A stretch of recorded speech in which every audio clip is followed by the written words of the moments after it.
नमस्कार दोस्तों, आज आप लोग सुनेंगे कार्तिक मास की कथा, अध्याय 12, 13, 14 और 15। नारद जी ने कहा, तब इंद्रादिक देवता वहाँ से भय कपित होकर भागते भागते वैकुंठ में विष्णु जी के पास पहुँचे। देवताओं ने अपनी रक्षा के लिए उनकी स्तुति की। देवताओं की उस दिन वाणी को सुनकर करुणा सागर भगवान विष्णु ने उनसे कहा कि हे देवताओं, तुम भय को त्याग दो। मैं युद्ध में शीघ्र ही जलंधर को देखूंगा। ऐसा कहते ही भगवान गरुड़ पर जा बैठे। तब समुद्र कन्या लक्ष्मी जी ने कहा कि हे नाथ, यदि मैं सवर्दा आपकी प्रिया हूँ और भक्ता हूँ, तो मेरा भाई आप द्वारा युद्ध में नहीं मारा जाना चाहिए। इस पर विष्णु जी ने कहा, अच्छा, यदि तुम्हारी ऐसी ही प्रीति है तो मैं उसे अपने हाथों से नहीं मारूंगा, परंतु युद्ध में अवश्य जाऊंगा, क्योंकि देवताओं ने मेरी बड़ी स्तुति की है। ऐसा कह भगवान विष्णु युद्ध के उस स्थान में जा पहुँचे जहाँ जलंधर विद्यमान था। जलंधर और विष्णु का घोर युद्ध हुआ। विष्णु के तेज से कंपित देवता सिंहनाद करने लगे। फिर तो अरुण के अनुज गरुड़ के पंखों की प्रबल वायु से प्रीत हो दैत्य इस प्रकार घूमने लगे जैसे आंधी से बदला आकाश में घूमते हैं। तब अपने वीर्य दत्तियों को पीड़ित होते देखकर जलंधर ने क्रुद्ध हो विष्णु जी को उद्धत वचन कहकर उन पर कठोर आक्रमण कर दिया। अब आप लोग सुनिए 13वां अध्याय। दोनों ओर से गदाओं, बाणों और शूलों आदि का भीषण प्रहार हुआ। दैत्यों के तीक्ष्ण प्रहारों से व्याकुल देवता इधर उधर भागने लगे। तब देवताओं को इस प्रकार भयभीत हुआ देख गरुड़ पर चढ़े भगवान युद्ध में आगे बढ़े और उन्होंने अपना सारंग नामक धनुष उठाकर बड़े जोर का टंकार किया।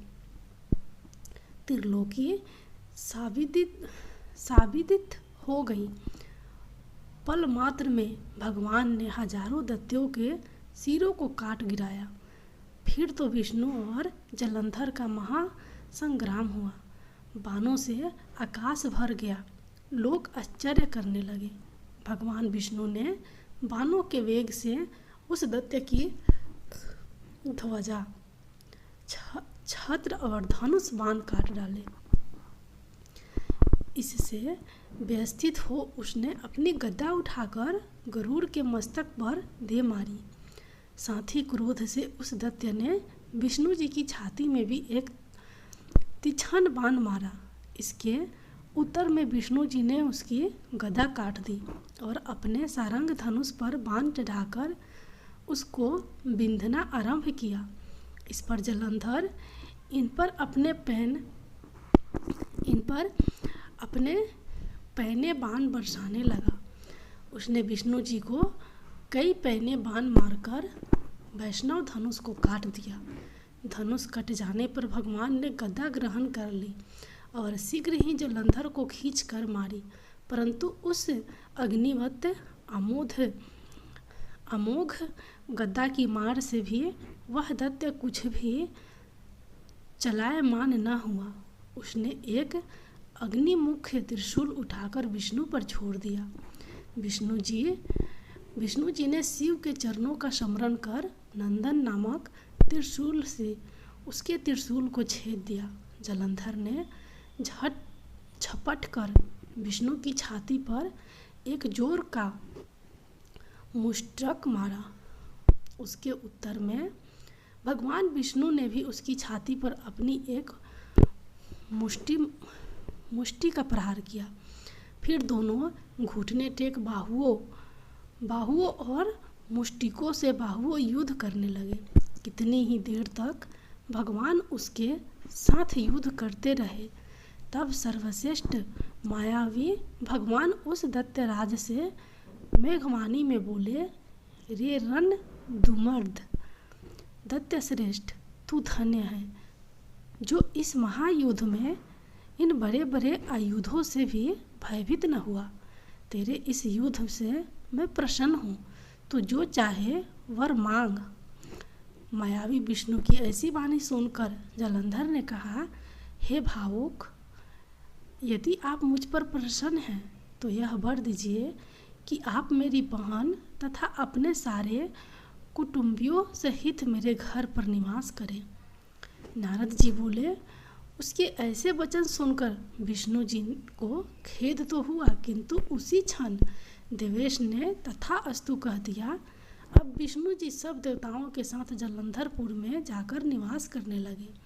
जलंधर अपनी बहन लक्ष्मी और देवताओं सहित विष्णु को वहाँ पाकर बड़ा प्रसन्न हुआ। फिर तो देवताओं के पास जो भी रत्नादि थे सबको ले जलंधर पृथ्वी पर आया।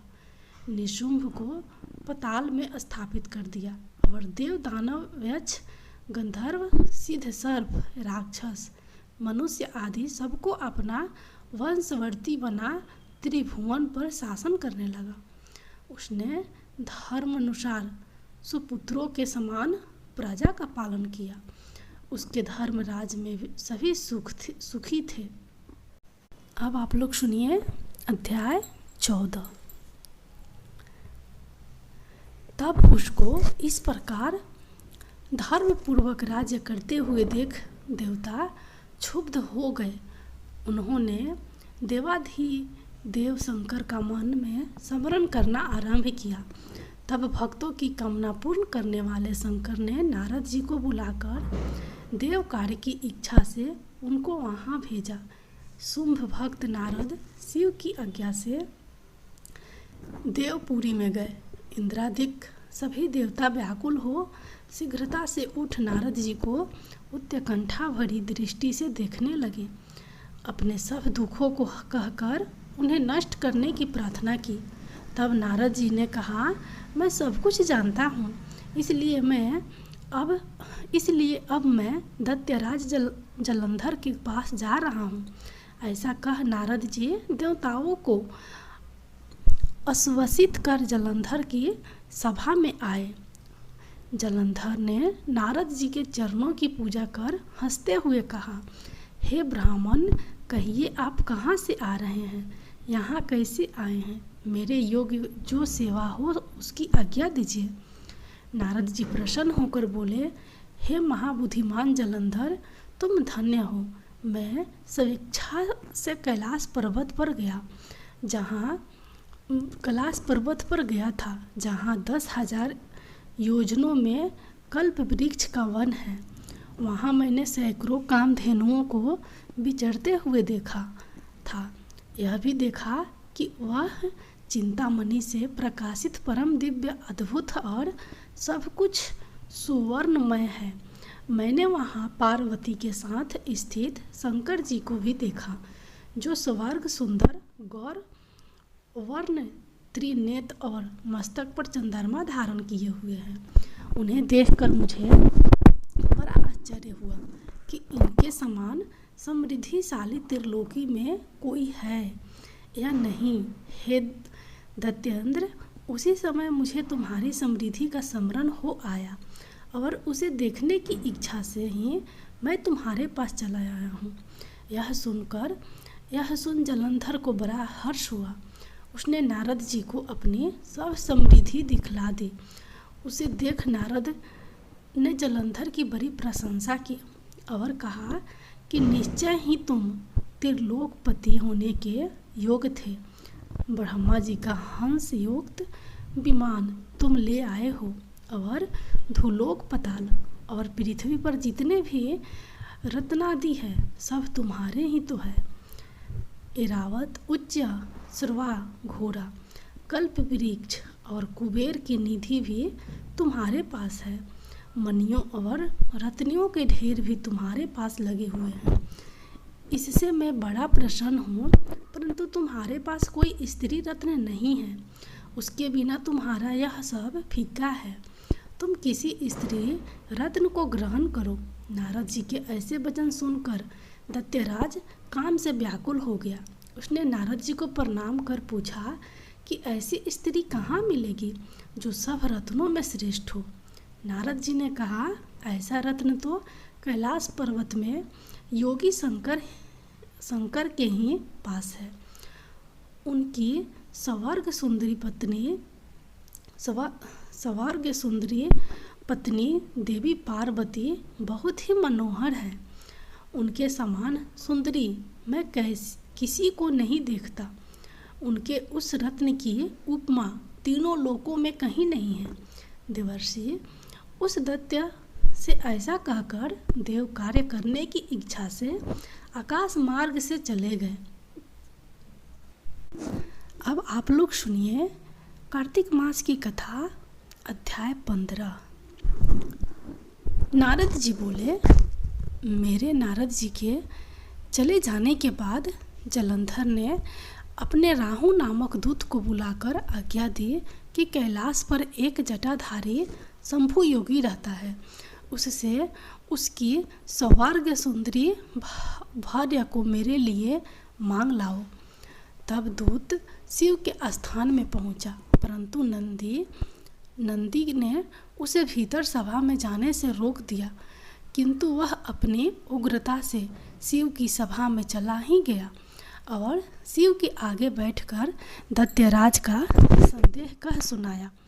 उस राहु नामक दूत के ऐसा कहते ही भगवान शूलपाणी के आगे पृथ्वी फोड़कर एक भयंकर शब्द वाला पुरुष प्रकट हो गया, जिसका सिंह के समान मुख था। वह नृसिंह की राहु को खाने चला। राहु बड़े जोर से भागा, परंतु उस पुरुष ने पकड़ लिया। उसने शिव जी की शरण ले ली, अपनी क्षमा मांगी। शिव जी ने उस पुरुष से राहु को छोड़ देने को कहा, परंतु उसने कहा, मुझे बड़ी जोर की भूख लगी है, मैं क्या खाऊं? महेश्वर ने कहा, यदि तुझे भूख लगी है तो शीघ्र ही अपने हाथ और पैरों का मांस भस्म कर ले। और उसने ऐसा ही किया। अब वो केवल उसका सिर शेष मात्र रह गया। तब उसका ऐसा कृत्य देख शिवजी ने प्रसन्न हो उसे अपना आज्ञा पालक जान अपना परम प्रिय गण बना लिया। उस दिन से वह शिवजी के द्वार पर स्वर्गकृति मुख्य नामक गण होकर रहने लगा। दोस्तों, कार्तिक माह में माँ तुलसी की आरती सबसे अधिक श्रवण की जाती है। तो चलिए सुनते हैं माँ तुलसी की आरती। तुलसी महारानी नमो नमो, हरि की पटरानी नमो नमो। धन तुलसी पूरन तप कीनो, शालिग्राम बनी पटरानी। जाके पत्र मंजरी कोमल, श्रीपति कमल चरण लपटानी। धूप दीप नैवेद्य आरती, पुष्पन की बरसा बरसानी। 56 भोग छती व्यंजन, बिन तुलसी हरि एक न मानी। तुलसी महारानी नमो नमो, हरि के पटरानी नमो नमो। सभी सखी मैया तेरो यस गावे, भक्ति दान दीजे महारानी। नमो नमो तुलसी महारानी, तुलसी महारानी नमो नमो। तुलसी महारानी नमो नमो, हरि की पटरानी नमो नमो। जय तुलसी माता।